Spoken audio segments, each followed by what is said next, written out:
यो भिडियोमा देख्न सक्नुहुन्छ म्याग्दीको प्रसिद्ध तातोपानी कुण्ड बेनी नगरपालिका 4 सिंह स्थित रहेको तातोपानी कुण्डमा स्नान गर्दै गरेका बिरामीहरूको भिड हो यो।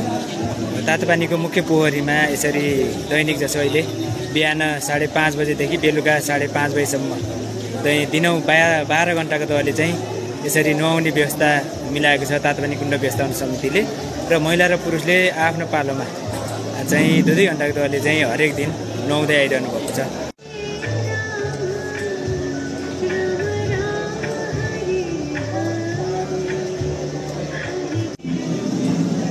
यसरी तातोपानी कुण्डमा डुबुल्की मारेपछि चिसोबाट उत्पन्न सबै खाले रोगहरू निको हुने जनविश्वास रहेको छ।